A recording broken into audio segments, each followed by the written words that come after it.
আগে চেক করো, তারপরে বিশ্বাস করবা, ঠিক কিনা? তাহলে এখন থেকে একটা কিছু শুনলে বিশ্বাস করবেন।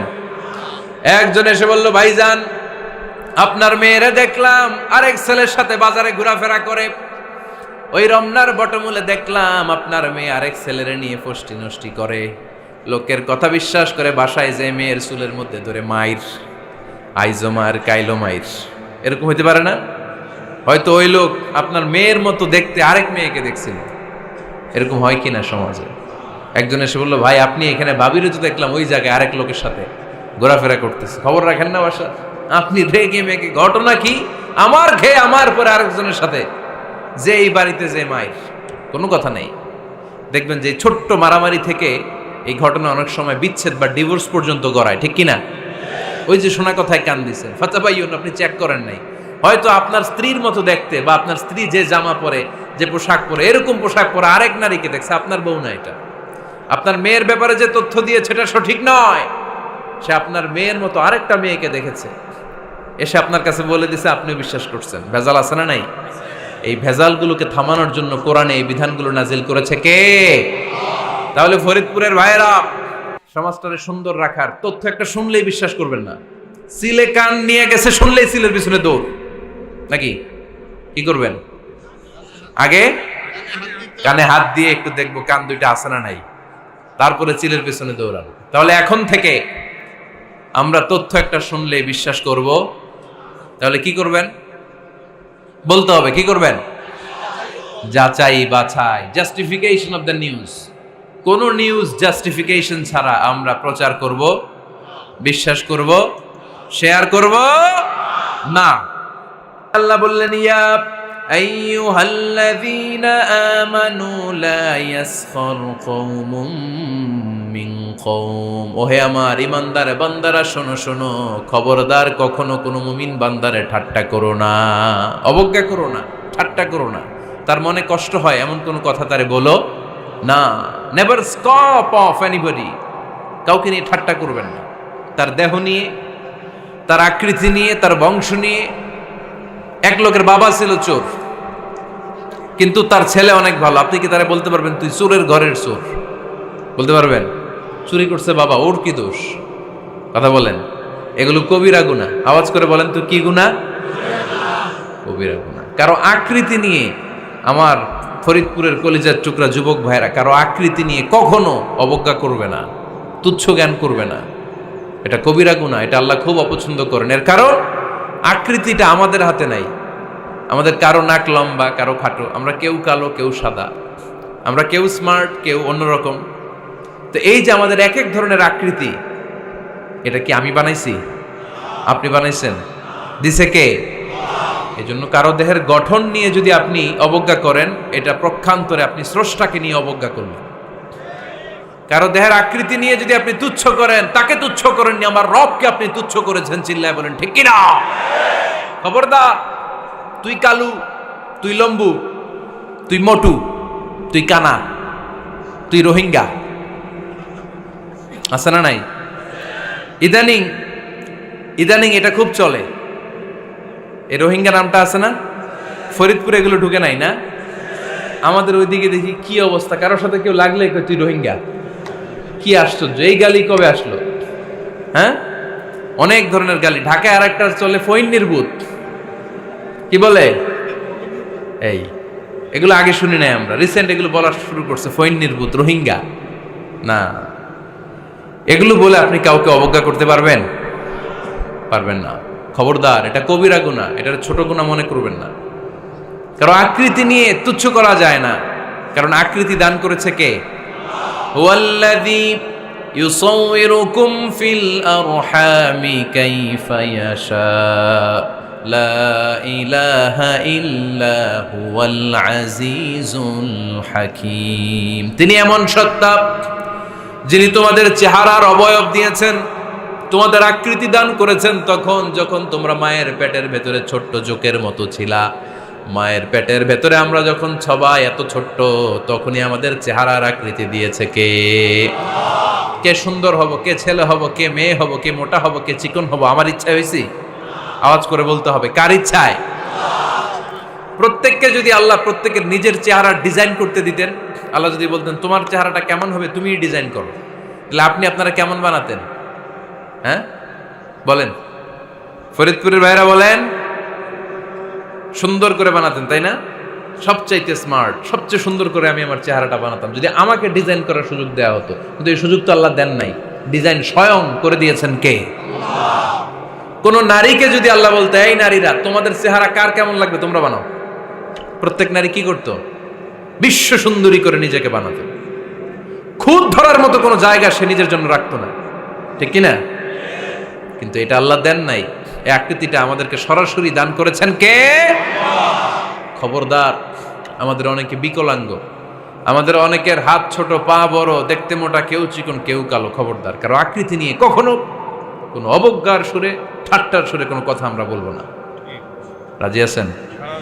সবাই রাজি আছেন? আল্লাহ রাসূল সাল্লাল্লাহু আলাইহি ওয়াসাল্লামের এক সাহাবী ছিল, নাম ইবনে মাসউদ রাদিয়াল্লাহু তাআলা আনহু। উনার পায়ের নলা ছিল খুব চিকন, অস্বাভাবিক চিকন, স্বাভাবিক না। তো উনিও এটা ঢেকে রাখতেন, দেখাতেন না কাউকে। একদিন উনি খেজুর পাড়ার জন্য খেজুর গাছে উঠলেন। খেজুর গাছে ওঠার পরে নিচ থেকে সাহাবারা পায়ের চিকন নলা দেখে ফেলছে। দেখে সবাই হাসি, সবাই হেসে কুটি কুটি। বিশ্বনবী বললেন, হেসো না, খবরদার, আমার ইবনে মাসুদের পায়ের চিকন নলা দেখে হেসো না। আমার ইবনে মাসুদের এই পায়ের চিকন নলা যদি মিজানের পাল্লায় উঠিয়ে দেয়া হয়, কিয়ামতের দিন উহুদ পাহাড়ের চেয়েও ভারী হয়ে যাবে। খবরদার, আমার ইবনে মাসুদকে আমার আল্লাহ অনেক পছন্দ করে, তার পা চিকন দেখে তাকে তুচ্ছ করো না। আল্লাহর হাবিব সাল্লাল্লাহু আলাইহি ইসলামের 11 জন স্ত্রীর মধ্য থেকে একজন স্ত্রী ছিলেন একজন স্থূল আকৃতির, অবিসিটি ছিল, একটু মোটা। ওনার নাম ছিল সাফিয়া রাদিয়াল্লাহু তাআলা আনহা। আম্মা জান আয়েশার সাথে একবার সাফিয়ার ঝগড়া। নবীদের বউদের মাঝে মাঝে মাঝে ঝগড়া হতো, তবে সেটা হতো মধুর ঝগড়া। সুবহানাল্লাহ পড়েন। আম্মা জান আয়েশা রাদিয়াল্লাহু তাআলা আনহার বাসায় একদিন বিশ্বনবী বসা ছিলেন। আরেকজন স্ত্রী, বিশ্বনবীর আরেকজন স্ত্রী রান্না করে কিছু খাবার আম্মা জান আয়েশার ঘরে পাঠিয়েছেন। এক দাসী দিয়ে বলল, যাও এটা আয়েশার ঘরে দিয়ে আসো, কারণ নবী আয়েশার ঘরে। আম্মা জান আয়েশা রাদিয়াল্লাহু তাআলা আনহা বললেন, এগুলো কি? ওই দাসী বলে, তরকারি। কে দিছে? অমুক স্ত্রী। কেন দিয়েছে? আমি কি রান্না করতে পারি না? তোমরা রান্না তোমরা খাও। এই কথা বলে পাতিল সহ উড়ায় মারছে চেহারার মধ্যে। এর কারণ ওনারা মানুষ ছিলেন, মানবীয় ব্যাপারগুলো ওনাদের মধ্যেও কাজ করত। আবার এক স্ত্রী ঝোল দিয়ে রান্না করে কিছু খাবার নিয়ে এসেছে। আম্মা জান আয়েশা রেগে মেগে ওই ঝোল নিয়ে ওই স্ত্রীর গালের মধ্যে মেখে দিয়েছেন। বিশ্বনবীর আরেক বউয়ের গালের মধ্যে ওই ঝোল লাগাই দিস। এবার ওই স্ত্রী বিশ্বনবীর কাছে যেয়ে বলে, ইয়া রাসূলুল্লাহ, দেখেন আয়েশারে আপনি বেশি আদর করেন তো, দেখেন কি করে আমাদের সাথে। এই যে আমাদের গালের মধ্যে ঝোল মাখাই একেবারে মেকআপ বানাই দিচ্ছে। বিষ্ণু ইসা ইসলাম বললেন, তাই আয়েশাকে ডাকো। আম্মা জান আয়েশা রাদিয়াল্লাহু তাআলা আনহা আসলেন।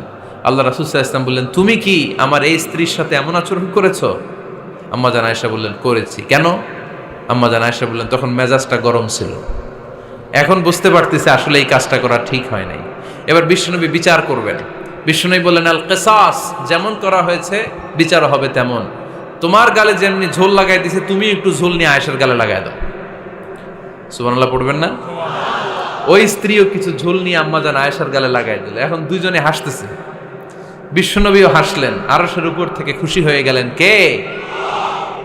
তো স্ত্রীদের মধ্যে মাঝে মাঝে এটা ঘটতো। সাফিয়া রাদিয়াল্লাহু তাআলা আনহা ছিলেন একটু মোটা। আম্মা জান আয়েশা বললেন, ইয়া রাসূলুল্লাহ, দেখেন আপনার মুটি বউ, আপনার মুটকি বউ, এই মুটি বউ বলে একদিন একটা গালির মতো দিয়ে ফেলছে। আল্লাহ রাসূল সাল্লাল্লাহু আলাইহি ওয়াসাল্লাম রেগে গেলেন, বললেন, আয়েশা এটা কেমন কথা? তুমি বললা মুটি, আমার সাফিয়ারে তুমি মুটি বলে গালে দিলা রে আয়েশা। ইয়া আয়েশা লাকাদ কুলতি লা কালিমা লাউ মুজিজাত বিমাইল বাহরি লামাজাজাতহু। এমন একটা মন্তব্য তুমি সাফিয়ার ব্যাপারে করে ফেলেছো রে আয়েশা, এই কথাটা যদি সাগরের নীল পানির মধ্যে ছেড়ে দেয়া হয়, এই কথার পঙ্কিলতার কারণে, এই কথার কর্দমাক্ততার কারণে, এই কথার পঙ্কিলতার কারণে সাগরের সব পানিগুলো মুহূর্তের মধ্যে কালো হয়ে যাবে। এই কথাটা সাগরে ফেলে দিলে সাগরের নীল পানি পুরোটা কালো হয়ে যাবে। আয়েশা, খবরদার, কাউকে তুচ্ছ করে অবজ্ঞা করে কখনো কিছু বলা যাবে না। এই জিহ্বাটা এটা ভয়ঙ্কর একটা অঙ্গ। বেশিরভাগ পাপ এই জিহ্বা দিয়ে হয়। কি দিয়ে হয়? এজন্য সাহাবারা জিহ্বা ধরে মাঝে মাঝে জিহ্বার মধ্যে ব্যাত মারতেন। আর বলতেন জিহ্বা তোর জন্য আমি আটকে যাব কিয়ামতের দিন। আমলিক আলাইকা লিসানাক, নিজের জিহ্বার মালিক নিজে হন। আপনার জিহ্বার মালিক যেন শয়তান না হয়ে যায়। জিহ্বা আপনার, শয়তানের ভাষায় আপনি কথা বলেন কেন? খবরদার, প্রতিটা কমেন্ট, প্রতিটা কথা, প্রতিটা মন্তব্য, এগুলোর ব্যাপারে কিয়ামতের দিন পাই টু পাই করে আপনার কাছে আল্লাহর সুপ্রিম কোর্টের কাঠগড়ায় দাঁড় করিয়ে আপনারা জিজ্ঞেস করবে কে? এজন্য বিশ্বনবী বলছেন মাইয়াদমানলি মা বাইনা লিহিয়াইহি ওয়া মা বাইনা রিজলাইহি আদমান লাহুল জান্নাহ।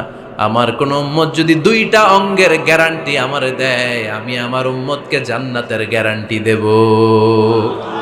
দুইটা অঙ্গের, একটা হলো জিহ্বা আর একটা লজ্জাস্থান।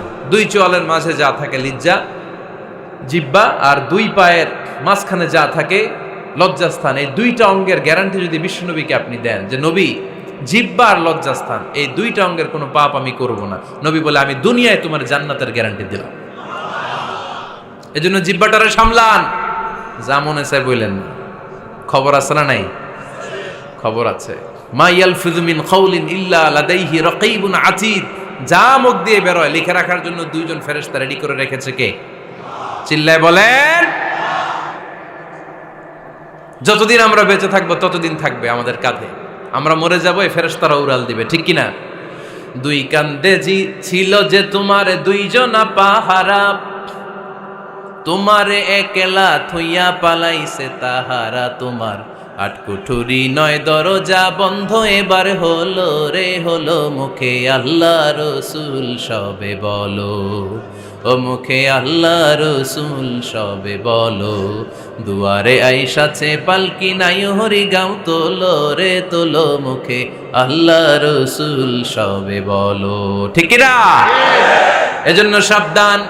আমলিক আলাইকা লিসানাক, নিজের জিহ্বার মালিক নিজে হন। মন যা চায় মুমিন তখন ইচ্ছা মতো মন মতো কোনো মন্তব্য ছুটতে পারে না। বিশ্বাসী বলে যদি নিজেকে দাবি করে, নিজের জিহ্বার মালিক নিজে থাকার দরকার আছে না নাই?